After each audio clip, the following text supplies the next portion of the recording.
அனைவருக்கும் வணக்கம். கும்பராசிக்காரர்களுக்கு ஜனவரி மாதம் 19ஆம் தேதியிலிருந்து உலகத்தின் எந்த மூலையில் இருந்தாலும் இவை நடந்தே தீரும் என்று சொல்லக்கூடிய வகையில் ராசிக்கு மிகவும் சகாயமானவராகவும் அதீத நன்மையை அள்ளி தரக்கூடிய ராசியின் அதிபதியான சனிக்கு நட்பு கிரகமாகவும் இருக்கக்கூடிய சுக்கிரன் கும்பராசிக்காரர்களுக்கு ஜீவனஸ்தானமாகிய 10 இருந்து லாபஸ்தானமாகிய 11 நுழைகிறாருங்க. ஏற்கனவே 11 செவ்வாய் புதன் போன்ற கிரகநிலைகள் வலுவாக சஞ்சரிக்கக்கூடிய இந்த தருணத்தில் சுக்கிரனும் லாபஸ்தானத்திற்கு வருவது அமோக நன்மை நிறைந்த ஒரு தருணமாக அமைய போகிறது என்பதை தெளிவாக உறுதிப்படுத்துகிறார். ஏனென்றால் கும்பராசிக்காரர்களை பொறுத்த வரைக்கும் 4 மற்றும் 9ஆம் இடத்தின் அதிபதியாக இருக்கக்கூடிய சுக்கிரன் லாபஸ்தானமாகிய 11ஆம் இடத்திற்கு வருவதால் நல்ல பலன்கள் கிடைக்கும். அது மட்டுமல்லாது 7ஆம் பார்வையாக பூர்வ புண்ணியஸ்தானமாகிய 5ஆம் இடத்தை பார்க்கிறாருங்க. இது நல்லதொரு மாற்றத்திற்கு வித்திடக்கூடிய ஒரு தருணமாக நிச்சயமாக கும்பராசிக்காரர்களுக்கு அமைகிறது.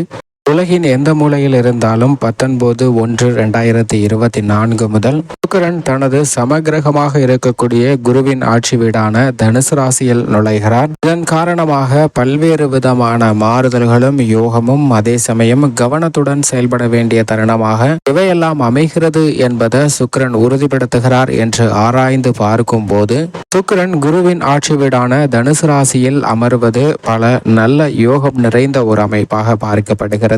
ஏனென்றால் அங்கு சஞ்சரிக்கக்கூடிய புதன் மற்றும் செவ்வாயுடன் இணைந்து சஞ்சரிக்கிறாருங்க. எனவே சுக்கிர மங்கள யோகமானது நிறைந்து கிடைக்க போகிறது. அது மட்டுமல்லாது இந்த தருணத்தில் குரு பகவானுடைய சுப பார்வையும் தனுசு ராசியில் மிக அதீதமாக கிடைப்பதால் குருவின் சுப பார்வை காரணமாக குரு சுக்கிர மங்கள யோகமானது நிறைந்து கிடைக்கக்கூடிய ஒரு தருணமாக அமைகிறது. எனவேதான் பல்வேறு விதமான யோகங்களை நிறைந்து கொடுக்கக்கூடிய ஒரு வலுவான அமைப்பில் சஞ்சரிக்க போகிறாருங்க சுக்கிரன். குருவின் பார்வையில் சுக்கிரன் பகை கிரகமாக பார்க்கப்பட்டாலும் சுக்கிரனின் பார்வையில் குரு சமகிரகமாக பார்க்கப்படுகிறார். அது மட்டுமல்லாது குருவின் மற்றொரு ஆட்சி வீடாக இருக்கக்கூடிய மீன ராசி தான் அவரது உச்ச வீடாக பார்க்கப்படுகிறதுங்க. எனவேதான் இந்த தருணத்துல பல்வேறு வகையான நன்மையும் முன்னேற்றத்தையும் நிறைந்து கொடுக்க போகிறார். ஏனென்றால் நவகிரகங்களிலே திடீர் அதிர்ஷ்டத்தையும் யோகத்தையும் மனித வாழ்வுல தலைகீழாக மாற்றி கொடுக்கக்கூடிய திருப்பங்களையும் அள்ளி கொடுக்கக்கூடிய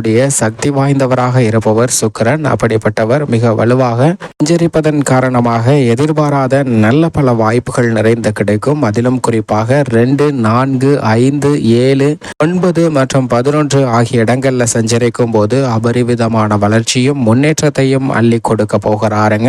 ஆனால் அதே சமயம் ஜென்மத்திலோ அஷ்டமத்திலோ சஞ்சரிக்கும் போது சற்று கவனத்துடன் இருக்க வேண்டும். ஆனால் இந்த தருணத்தில் சுக்கிரனின் அமைப்பு காரணமாக பெரிய அளவிற்கு சிரமம் இல்லை. அதே போன்று நல்ல பலன்களை எதிர்பார்க்கக்கூடிய ஒரு இடமாக 3, 6, 10, 12 ஆகிய இடங்களும் மிக சிறப்பான மாற்றத்தை ஏற்படுத்தி கொடுக்க போகின்றன. ஏனென்றால் சுக்கிரனுடைய பார்வையில் புதன் சனி ராகு கேது போன்ற கிரகநிலைகள் நட்பு கிரகமாகவும் குரு செவ்வாய் சம கிரகமாகவும் சூரியன் சந்திரன் பகை கிரகமாகவும் பார்க்கப்படுகின்றன. அப்படி பார்க்கப்பட்டாலும் 12 ராசிக்காரர்களுக்குமே நல்ல பலனை கொடுக்கக்கூடிய ஒரு சக்தி வாய்ந்தவராக பார்க்கக்கூடியவர் தான் சுக்கிரன். அப்படிப்பட்டவர் மிக வலுவாக தனது சமகிரகமாக இருக்கக்கூடிய குருவின் ஆட்சி வீட்டில் அமரக்கூடிய இந்த தருணத்தில் சுக்கிர தசையோ அல்லது அவரது நட்பு கிரகமாக இருக்கக்கூடிய புதன் சனி ராகு கேது தசையோ நடைபெறும் போது நட்பு கிரகங்களுடைய நடைபெற்றால் மிகுந்த நன்மையும் முன்னேற்றமும் வாழ்வில் இனிதாக கிடைக்கும். சம கிரகமாக இருக்கக்கூடிய குரு செவ்வாயின் புக்தியோ திசையோ நடைபெற்றாலும் நிறைந்த நன்மை கிடைப்பதற்கான வாய்ப்பு நிச்சயமாக உருவாகிறது.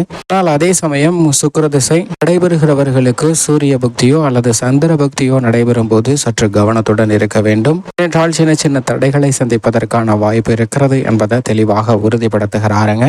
அதே சமயம் சுக்கிரன் மிக வலுவாக அமரக்கூடிய இந்த தருணத்துல பல்வேறு விதமான புதிய வாய்ப்புகள் நிறைந்து கிடைக்கக்கூடிய ஒரு அமைப்பு நிச்சயமாக உருவாகிறது என்பதை தெளிவாக உறுதிப்படுத்துகிறாருங்க. ஏனென்றால் சுக்கிரனின் அமைப்பு மட்டுமல்ல மற்ற கிரகங்களின் அமைப்பையும் சேர்த்து பார்க்கும் போதுதான் அதனுடைய பலன் முழுமையாக பெறுவதற்கான வாய்ப்பை நிச்சயமாக உறுதிப்படுத்துவாருங்க. ஏனென்றால் சுக்கிரன் மிக வலுவாக இருந்தாலும் கூட மற்ற கிரகநிலைகளின் அமைப்பு சற்று சாதகமற்று இருக்கும் போது சில தடைகளை சந்திப்பதற்கான வாய்ப்பு இருக்கிறது. ஆனால் இந்த தருணத்தில் சுபத்துவ பாதையிலிருந்து பாவ கிரகங்களுடன் இணைந்து சஞ்சரித்தாலும் மிகப்பெரிய மாற்றத்தை ஏற்படுத்தி கொடுக்க போகிறார். ஏனென்றால் சுபபலம் பொருந்திய புதனுடனும் இணைந்திருக்கிறாருங்க. எனவே எதிர்பாராத பல நல்ல திருப்பங்கள் உலகத்தின் எந்த மூலையில் இருந்தாலும் சந்திப்பதற்கான வாய்ப்பு நிச்சயமாக உருவாகிறது என்பதை தெளிவாக உறுதிப்படுத்துகிறாருங்க. நீங்கள் எந்த காரியத்தை கையில் எடுத்து அவற்றை வெற்றிகரமாக முடிக்க வேண்டும் என்று முயற்சி செய்தாலும் அதற்கு பக்க உறுதுணையாக நிச்சயமாக சுக்கிரன் செயல்படுவார். பல்வேறு வகையில வரக்கூடிய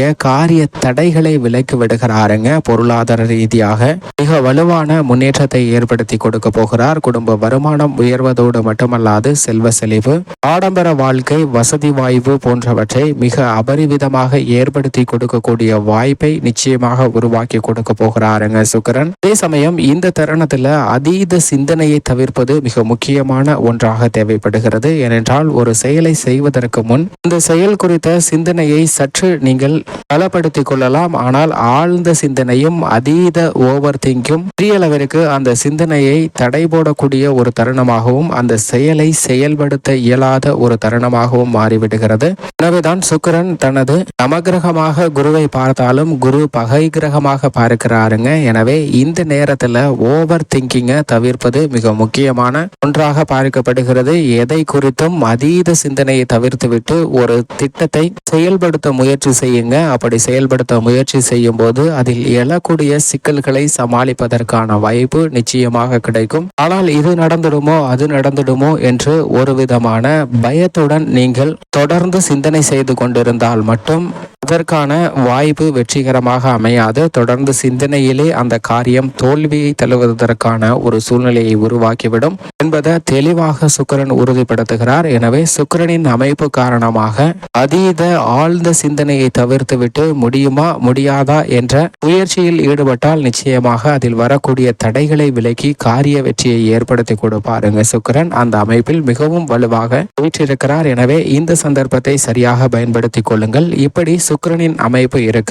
கும்பராசிக்காரர்களின் குடும்ப சூழ்நிலையை பொறுத்த வரைக்கும் லாபஸ்தானத்தில் சுக்கிரன் அமர்ந்திருப்பது அதிர்ஷ்டமும் யோகமும் நிறைந்த ஒரு அமைப்பாக பார்க்கப்படுகிறது. எந்த காரியத்தை கையில் எடுத்தாலும் அவற்றை கனகச்சிதமாக காரிய வெற்றி நிறைந்து பெறக்கூடிய அதிர்ஷ்டமும் யோகமும் நிறைந்த ஒரு தருணமாக மாற்றுகிறார். பல காரிய தடைகள் விலகி நன்மையும் முன்னேற்றமும் மிக சிறப்பாக கிடைக்கக்கூடிய ஒரு இனிமையான தருணமாக அமைகிறது என்பதை தெளிவாகவும் துல்லியமாகவும் உறுதிப்படுத்துகிறாருங்க. லாபஸ்தானத்திற்கு வந்திருக்கக்கூடிய இந்த தருணத்தில் குடும்பத்தில் வருமானம் உயரும், பல்வேறு வகையான மனக்கசப்பு சங்கடங்கள் நீங்கி உறவுகள் வலுப்படக்கூடிய ஒரு தருணமாக பார்க்கப்படுகிறது. கணவன் மனைவிக்கிடையே அன்பு அதிகரிக்குங்க. காதல், திருமணம் உள்ளிட்ட எதிர்பார்க்கக்கூடிய சுப நிகழ்வுகள் கைகூடக்கூடிய ஒரு இனிமையான தருணமாக பார்க்கப்படுகிறது. சொத்துக்கள்ல இருக்கக்கூடிய பிரச்சனைகளும் சுமூகமாக தீர்வு காணப்படும். புதிதாக சொத்துக்கள் வாங்கக்கூடிய முயற்சியில் ஈடுபடக்கூடிய கும்பராசிக்காரர்களுக்கு 7.5 சனியாகவும் ஜென்ம சனியாகவும் இருந்தாலும் கூட நல்ல பலன் நிறைந்து கிடைக்கக்கூடிய வாய்ப்பையும் யோகத்தையும் லாபத்தில் வீற்றிருக்கக்கூடிய சுக்கிரன் உறுதிப்படுத்துகிறாருங்க. சரிவர பயன்படுத்திக் கொள்ளுங்கள். உத்தியோகம், தொழில்துறை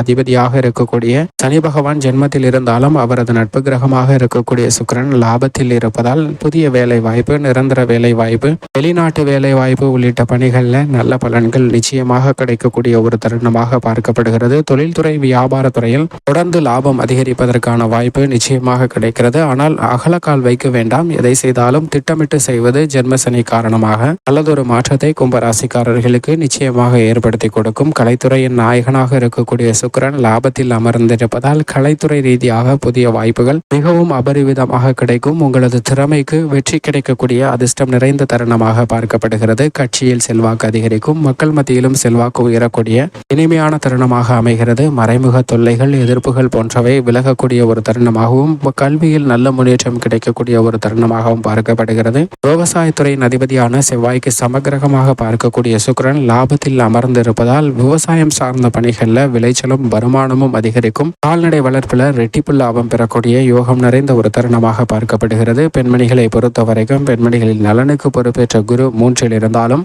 சுக்கிரன் லாபத்தில் இருப்பதால் பெண்மணிகளுடைய எதிர்பார்ப்புகள் நிச்சயமாக பூர்த்தியாகும். மேலும் சாதகமாக மாற்றிக்கொள்ள நிச்சயமாக கும்பராசிக்காரர்கள் வாரத்தில் செவ்வாய் அல்லது வெள்ளிக்கிழமை விரதம் இருந்து அருகாமையில் உள்ள மகாலட்சுமி ஆலயம் சென்று தீபமேற்றி வழிபாடு செய்யுங்கள். நிறைந்த நன்மையும் முன்னேற்றமும் உங்களுடைய வாழ்வில் நிச்சயமாக இனிதாக கிடைக்கும் என்பதில் சந்தேகமே இல்லை. கும்பராசிக்காரர்களுக்கு